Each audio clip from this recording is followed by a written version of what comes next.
नमस्कार, India voice देख रहे हैं आप। आपके साथ मैं हूं बबीता। इस वक्त की बड़ी खबर आ रही है, जहां पर संसद के मॉनसून सत्र का 16वां दिन है, तो राज्यसभा के चेयरमैन एम वेंकैया नायडू को आज विदाई भी दी गई है। तो राज्यसभा में फेयरवेल देते हुए प्रधानमंत्री नरेंद्र मोदी राज्यसभा में भाषण देते हुए नजर आए। तो पीएम मोदी ने कहा कि आज हम सब सदन के सभापति और देश के उपराष्ट्रपति के कार्यकाल की समाप्ति पर उन्हें धन्यवाद देने के लिए उपस्थित हुए हैं। ये सदन के लिए बहुत ही ज्यादा भावुक पल है।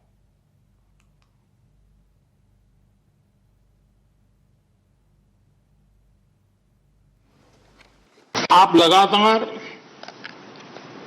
युवाओं के संवाद के लिए यूनिवर्सिटीज और इंस्टीट्यूशंस लगातार जाते रहे हैं। नई पीढ़ी के साथ आपका एक निरंतर कनेक्ट बना हुआ है और युवाओं को आपका मार्गदर्शन भी मिला है और युवा भी आपको मिलने के लिए हमेशा उत्सुक रहे हैं। इन सभी संस्थानों में आपकी लोकप्रियता भी बहुत रही है। व्यक्तिगत रूप से मेरा यह सौभाग्य रहा है कि मैंने बड़े निकट से आपको अलग अलग भूमिकाओं में देखा है। बहुत सारी आपकी भूमिका ऐसी भी रही जिसमें आपके साथ कंधे से कंधा मिलाकर कार्य करने का भी मुझे सौभाग्य मिला है। आप लगातार वही राज्य के मुख्यमंत्री योगी आदित्यनाथ ने आगरा में अमृत महोत्सव के अंतर्गत हर घर तिरंगा कार्यक्रम के लिए जागरूकता रैली को हरी झंडी दिखाकर रवाना किया। तो भारत माता की जय के साथ ही तिरंगा यात्रा को रवाना किया गया। इस दौरान केंद्रीय किसान मोर्चा के अध्यक्ष राजकुमार चाहर और कई विधायक भी मौजूद रहे। तो वहीं सीएम योगी आदित्यनाथ ने सर्किट गेस्ट हाउस के गेट पर सेल्फी पॉइंट का भी अनावरण किया। तो आपको बता दें कि सीएम योगी आदित्यनाथ आज आगरा के दौरे पर हैं। तो आगरा पहुंचे हैं सीएम योगी आदित्यनाथ।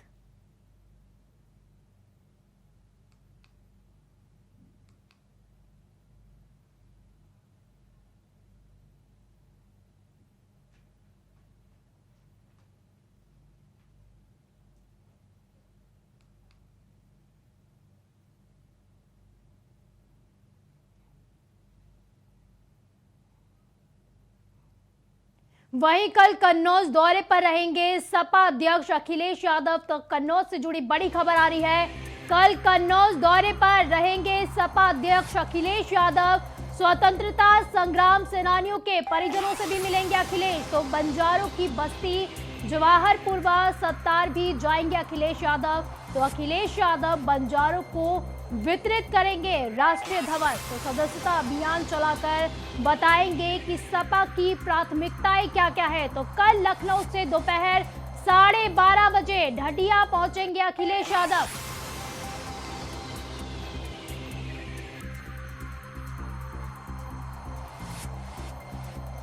तो कल कन्नौज के दौरे पर रहेंगे सपा अध्यक्ष अखिलेश यादव।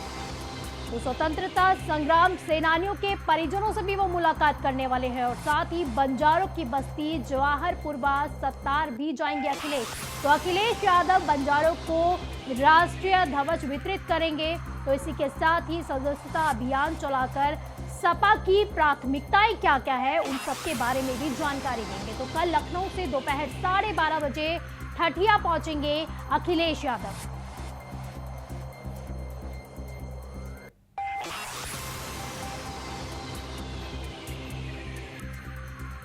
कल कन्नौज का दौरा है अखिलेश यादव का। बंजारों को वितरित करने वाले हैं वो राष्ट्रीय ध्वज। तो इसी के साथ ही सपा की प्राथमिकताएं क्या क्या है उनके बारे में भी वो जानकारी देंगे। तो कल लखनऊ से दोपहर 12:30 बजे वो ठठिया पहुंचेंगे।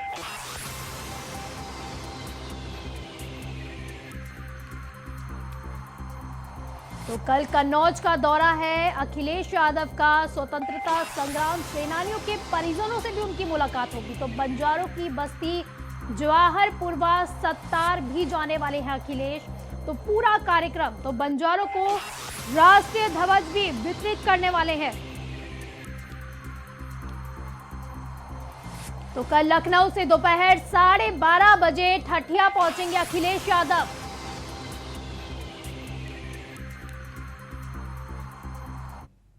तो वहीं लखनऊ से बड़ी खबर, जहां पर श्रीकांत त्यागी उर्फ लंगड़ा त्यागी का मामला, त्यागी का लखनऊ से भी एक मामला सामने आया है। तो साल 2020 में लखनऊ में एक महिला के साथ उन्हें पकड़ा गया था। तो गोमती नगर विस्तार में महिला के साथ उन्हें पकड़ा गया था। तो लोगों ने श्रीकांत त्यागी को महिला के साथ पकड़ा था। तो साल 2020 का ये मामला बताया जा रहा है, जब लखनऊ में महिला के साथ वो पकड़े गए थे। तो गोमती नगर विस्तार में उन्हें पकड़ा गया था। तो लोगों ने श्रीकांत त्यागी को एक महिला के साथ पकड़ा था। तो ये 2020 का ये मामला बताया जा रहा है।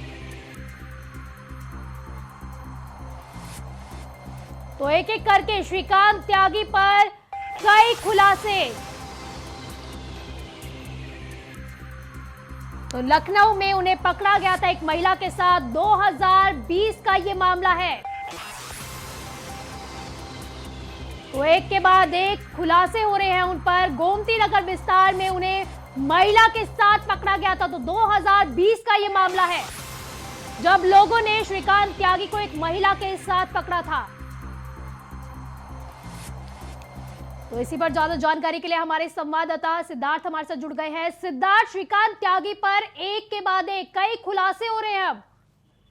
जी बिल्कुल बक्ता, आपको बता दें कि श्रीकांत त्यागी पर खुलासा हुआ। लखनऊ में एक मामला सामने आया। साल 2020 में लखनऊ में एक महिला के साथ पकड़ा गया था। गोमती नगर विस्तार में महिला के साथ पकड़ा गया था। लोगों ने श्रीकांत त्यागी को महिला के साथ पकड़ा, तो कहीं ना कहीं लगातार ये विवादों में आया है।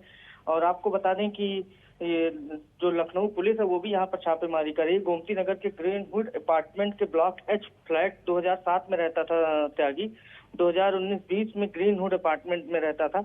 तो कहीं ना कहीं लखनऊ में भी पुलिस अब सतर्क है और पुलिस ताबड़तोड़ दबिश दे रही है। लेकिन कहीं ना कहीं लगातार विवाद बढ़ता ही जा रहा है, विवादों में इनका नाम बढ़ता ही जा रहा है।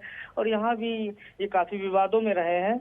जी सिद्धार्थ, क्योंकि 2020 का ये मामला बताया जा रहा है, जब उन्हें महिला के साथ पकड़ा गया था। कौन ये महिला थी और कहां से इन्हें पकड़ा गया था? देखिए, आपको बता दें, इनको गोमती नगर से पकड़ा गया था। ये मामला काफी पुराना है और अभी ये नहीं जानकारी हो पा रही है महिला कौन थी। लेकिन वो जो आसपास जो पड़ोसी रहते थे, जब उन्होंने देखा कि ये मामला काफी हाईलाइटेड हो गया, तो उन्होंने बताया, कहा कि ये यहाँ ये पहले रह चुके हैं। और ये तो सिद्धार्थ, जिस महिला के साथ उन्हें पकड़ा गया था, क्या पुलिस को उनकी जानकारी है? और अगर पुलिस को उनकी जानकारी है तो क्या उस महिला से भी अब पूछताछ की जाएगी? अब देखिए, ये तो अभी कहना जल्दबाजी होगी, तो आने ये तो पता लगेगा। लेकिन अभी पुलिस जो है पूरी तरीके से फोकस उनके ऊपर कर रही है। और उस अपार्टमेंट में भी पुलिस गई थी और पुलिस ने दबिश दी। और लखनऊ में जो जो ठिकाने हैं वहां पर भी पुलिस दबिश दे रही है। सिद्धार्थ, ये सवाल इसलिए जरूरी हो जाता है क्योंकि श्रीकांत त्यागी की जो लोकेशन है वो अलग अलग राज्यों में मिल रही है, अलग अलग जगहों पे मिल रही है। क्योंकि महिला जो पकड़ी गई है तो उन पर भी जांच की जा सकती है, क्योंकि महिला के साथ वो पकड़े गए थे, तो हो सकता है कि उन्हीं महिला के साथ वो हो। तो इसीलिए ये सवाल पूछा गया है। जी बिल्कुल बक्ता, आपको बता दें, लेकिन पुलिस अभी इस मामले में कुछ बोलने को नहीं तैयार है। बस पुलिस ये कर रही है कि हम दबिश दे रहे हैं और इन्वेस्टिगेशन कर रहे हैं पूरे मामले में। जैसे कुछ होता है हम आपको बताएंगे। तो कहीं ना कहीं पुलिस अभी कुछ कैमरे के सामने बोलने को नहीं तैयार। हाँ, ये इतना बता रहे हैं, ये जरूर बता रही कि पुलिस का कहना है कि पूरे लखनऊ से लेकर पश्चिम से लेकर पूरे यूपी में ताबड़तोड़ दबिश दी जा रही है और जल्द उसकी गिरफ्तारी हो। चलिए, बहुत बहुत शुक्रिया सिद्धार्थ आपका इन तमाम जानकारी के लिए। तो वहीं उत्तर प्रदेश की नोएडा अथॉरिटी की टीम ने ओमेक्स सोसाइटी पहुंचकर महिला से बदसलूकी करने वाले नेता श्रीकांत त्यागी के अवैध निर्माण पर बुलडोजर चलाना शुरू कर दिया है। तो आरोपी त्यागी ने अपने फ्लैट के आसपास अवैध निर्माण करा रखा है। तो आरोप है कि खुद को बीजेपी का नेता बताने वाला श्रीकांत त्यागी सोसाइटी का मेंटेनेंस चार्ज भी नहीं देता था और अथॉरिटी के नोटिस को भी वो अपने रसूख से रुकवा देता था। तो आरोपी ने अपने फ्लैट के आसपास अवैध निर्माण करा रखा था, जिसे अब हथौड़े और बुलडोजर की मदद से तोड़ दिया गया है।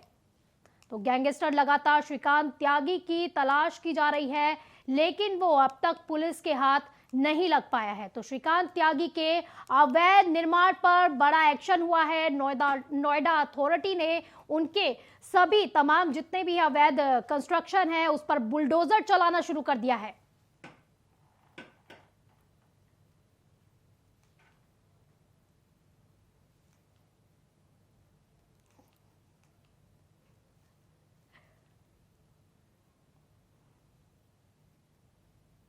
तो नोएडा अथॉरिटी की तरफ से बड़ा एक्शन लेते हुए त्यागी की जितनी भी अवैध संपत्ति है उन पर बुलडोजर चलाना शुरू कर दिया गया है। तो श्रीकांत त्यागी की जितनी भी अवैध निर्माण है उन पर बुलडोजर और हथौड़ा चलाया जा रहा है।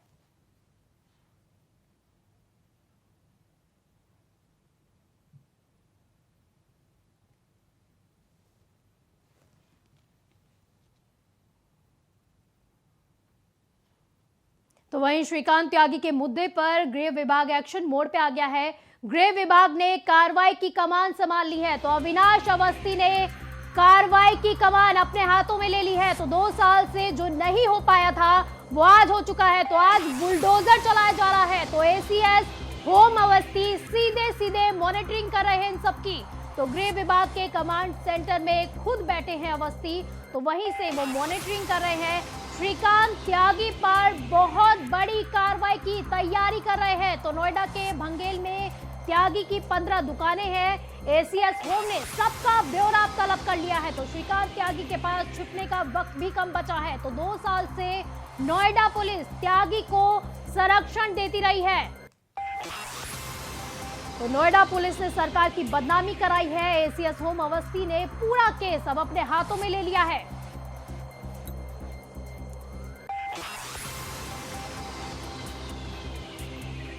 तो गृह विभाग की कमांड सेंटर में खुद अवस्थी बैठे हैं। गृह विभाग के कमांड सेंटर में वो बैठ के मॉनिटरिंग कर रहे हैं। तो श्रीकांत त्यागी पर बहुत बड़ी कार्रवाई करने की तैयारी। तो एसीएस होम अवस्थी ने पूरा केस अपने हाथों में ले लिया है। तो नोएडा के भंगेल में उनकी 15 दुकानें हैं। तो त्यागी की 15 दुकानों पर भी बुलडोजर चलाया जा सकता है।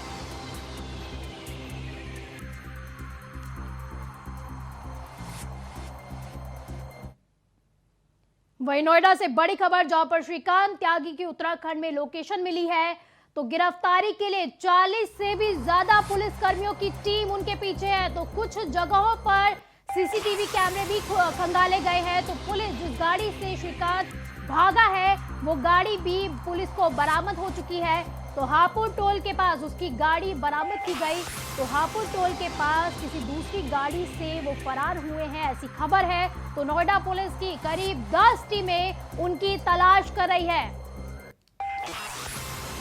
वहीं जिस गाड़ी से श्रीकांत भागा था वो गाड़ी भी बरामद कर ली गई है। तो वहीं ये जानकारी भी मिली है कि वो दूसरी गाड़ी से फरार हुआ है। तो श्रीकांत त्यागी की गिरफ्तारी के लिए 40 से भी ज्यादा पुलिस कर्मियों की टीमें लगा दी गई हैं। तो कुछ जगहों पर सीसीटीवी कैमरे की भी सीसीटीवी फुटेज भी खंगाला जा रहा है। पुलिस लगातार जांच कर रही है, छापेमारी कर रही है, लेकिन अभी भी पुलिस के हाथ पूरी तरह से खाली। तो वहीं जिस गाड़ी से श्रीकांत त्यागी भागा था वो गाड़ी पुलिस ने बरामद कर ली है। तो हापुड़ टोल के पास उसकी गाड़ी बरामद की गई है।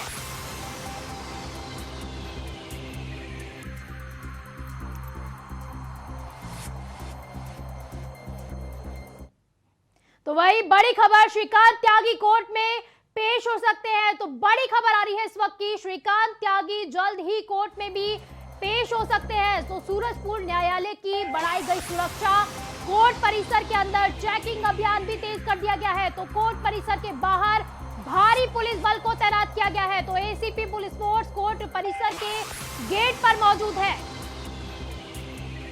तो बड़ी खबर आ रही है इस वक्त की श्रीकांत त्यागी जल्द ही कोर्ट में आ सकते हैं। कोर्ट में उनकी पेशी हो सकती है।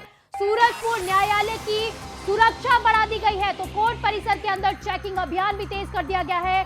कोर्ट परिसर के बाहर भी भारी पुलिस फोर्स बल तैनात कर दी गई है। तो एसीबी पुलिस फोर्स कोर्ट परिसर के गेट पर तैनात की गई है।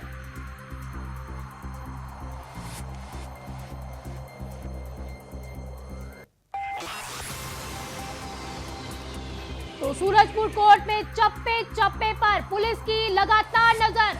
तो नोएडा से बड़ी खबर, श्रीकांत त्यागी कोर्ट में हो सकते हैं पेश। सूरजपुर न्यायालय की सुरक्षा भी बढ़ा दी गई है। तो कोर्ट परिसर के अंदर चेकिंग अभियान भी तेज कर दिया गया है। तो वहीं पर कोर्ट के बाहर भारी पुलिस बल को तैनात किया गया है। तो यानी चप्पे चप्पे पर पुलिस की नजर।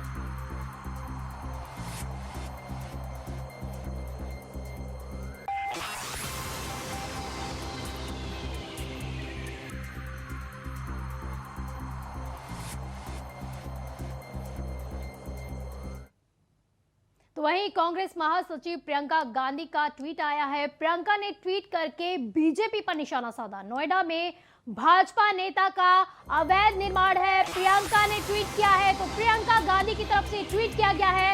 उन्होंने बीजेपी को घेरते हुए कहा कि नोएडा में भाजपा नेता का अवैध निर्माण है। क्या इतने सालों से सरकार को ये पता भी नहीं चला? तो प्रियंका गांधी ने सरकार को घेरते हुए सवाल पूछा है कि अवैध निर्माण के बारे में सरकार को कैसे पता नहीं चला। तो बुलडोजर कार्रवाई बिल्कुल दिखावटी है, प्रियंका गांधी की तरफ से यह आरोप लगाया गया है। इन सवालों के जवाब से सरकार बच रही है। तो प्रियंका गांधी ने ट्वीट किया है। तो साथ ही सरकार को घेरने का उन्होंने काम किया है। उन्होंने कहा है कि अवैध निर्माण के बारे में सरकार को पता कैसे नहीं चला। तो वही उन्होंने बुलडोजर की कार्रवाई को दिखावटी बताया है। तो इन सवालों के जवाब से सरकार बच रही है। प्रियंका गांधी ने ट्वीट करके कहा है, क्या इतने सालों से भाजपा सरकार को यह पता नहीं था कि नोएडा के भाजपा नेता का निर्माण अवैध है? बुलडोजर कार्रवाई पूरी तरह से दिखावटी है। इन सवालों के जवाब से सरकार खुद बच रही है। एक महिला के साथ खुलेआम अभद्रता और 10-15 गुंडे भेजकर महिलाओं को धमकाने का की हिम्मत उसे कौन दे रहा है? कौन है जो उसको बचाता रहा है? तो कई सवाल सरकार से पूछे हैं प्रियंका गांधी ने।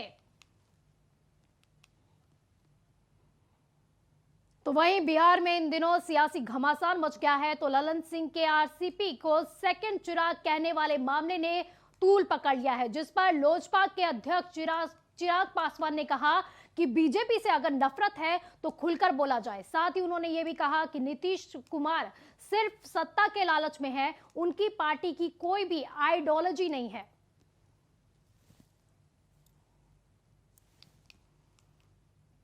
तो बिहार में राजनीतिक सरगर्मियां तेज हो गई है।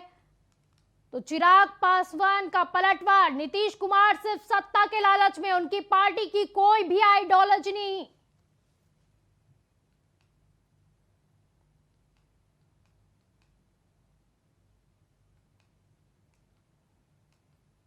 तो ललन सिंह के आरसीपी को सेकंड चिराग पासवान कहने वाले मामले ने अब तूल पकड़ लिया है, जिस पर लोजपा के अध्यक्ष चिराग पासवान ने भी पलटवार किया और कहा कि बीजेपी से अगर नफरत है तो खुलकर बोला जाए।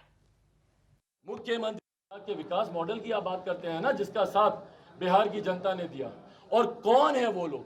सबसे बड़ा सवाल, मुख्यमंत्री नीतीश कुमार जी चिराग पासवान का बहाना बनाकर भाजपा के ऊपर वार नहीं करें। अगर उनको भाजपा पे वार करना है तो सीधा जा। तो इसी पर ज्यादा जानकारी के लिए हमारी संवाददाता रजनी हमारे साथ जुड़ गई है। रजनी, सियासी घमासान तेज हो गया, आरसीपी सिंह का मामला लगातार राजनीति पकड़ता जा रहा है।